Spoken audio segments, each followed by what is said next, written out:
Сегодня в рамках основного этапа ЕГЭ выпускники сдавали обязательный экзамен по русскому языку. Поддержать ребят в школу селения Барсуки приехал Юнусбек Евкуров.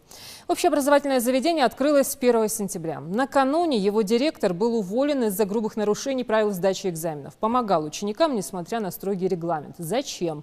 Вопрос остается открытым. Репортаж нашего корреспондента.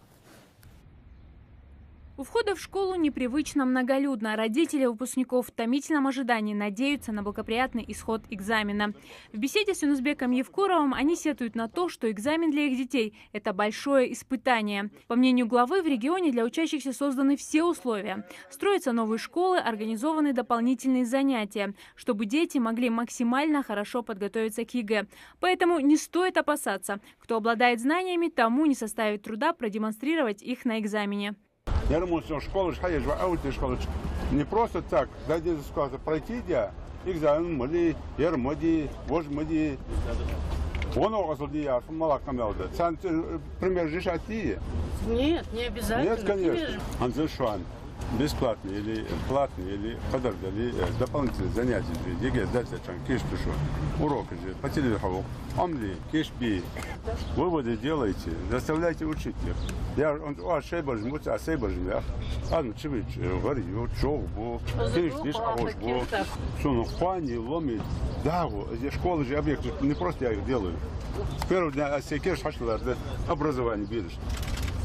Образован колледж. Далее глава региона осмотрел кабинеты, проверил работу ситуационного центра, куда стекается вся информация о ходе экзамена.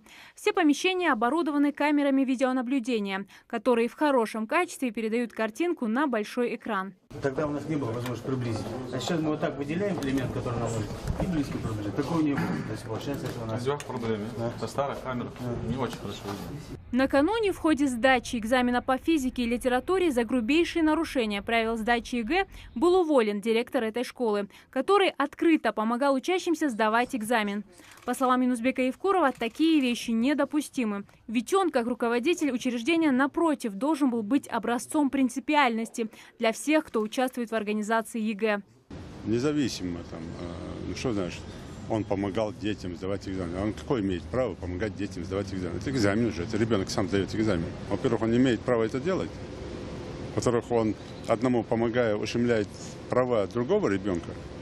Ну, я так понимаю, если ты директор школы, ты должен быть самым принципиальным и заставлять. А если директор сам это возглавляет, так называемую в кавычках помощь детям, то что говорить про педагогов, про всех, кто наблюдатели. Тем более директор школы знает, что все это под видеонаблюдением. Знает, что ходит комиссия, проверяют. Ну, некрасиво же так делать. Да даже дело не в видеонаблюдении. Дело в том, что директор школы должен свою школу готовить к экзамену, своих детей готовить к экзамену. Нам важно, чтобы принципиальность была во всем, и только тогда родители отнесутся к детям и будут заставлять их чему учить. Дети сами к учебе отнесутся.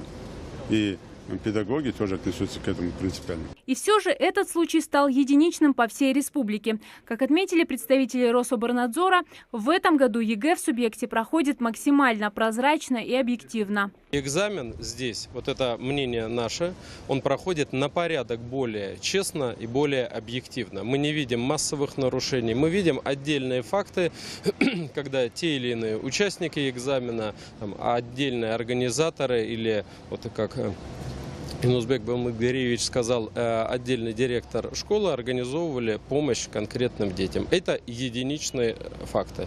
Наша задача на том же уровне провести единый государственный экзамен в Ингушетии здесь. Вы обратили внимание, что я сказал, наша задача, потому что я здесь нахожусь с нашими коллегами не один. У нас целая команда, которая призвана помочь максимально провести экзамен на высочайшем уровне.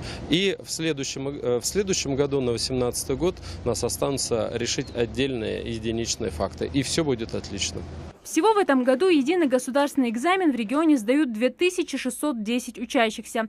Если несколько лет назад количество ингушских студентов, которые были исключены из вузов, достигало более 200 человек, то в этом году были единицы. К тому же повысился престиж среди специального образования, которое дает возможность устроиться на работу. У нас за первый семестр, вот дети поступали, там столько-то тысяч, За первый семестр было отчисляемых 150, 180, 190 человек. Отчисляем. Почему они их отчисляли?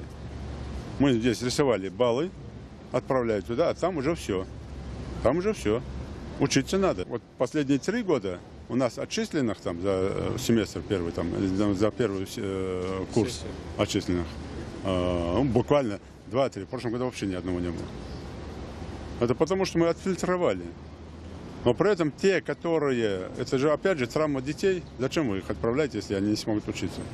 Те, которые раньше ездили, которых отчисляли, которые не могут учиться. А сколько осталось, которые не могут учиться каким-то там путем? Закрепились там. А завтра они получат дипломы, приедут. Кто виноват? Потом мы будем критиковать плохие врачи, плохие педагоги, плохие чиновники. А зачем мы их тогда отправляем туда? То есть все взаимосвязано. А вот те, кто не может получить высшего образования, не хватает у него там знаний, еще чего-то, всякие причины есть. Мы им создали условия здесь, пожалуйста, отправляйте их на среднетехнический уровень. Пускай учатся, получат другие профессии, рабочие профессии пускай получают. Итоги экзамена по русскому языку будут подведены позже, а уже 13 июня учащиеся будут сдавать ЕГЭ по иностранному языку. Зарима Ивлоева, Хусен Гагиев, Юсуп Ханиев, Рамазан Ахильгов. Новости 24. В целом, по региону на сдачу русского языка было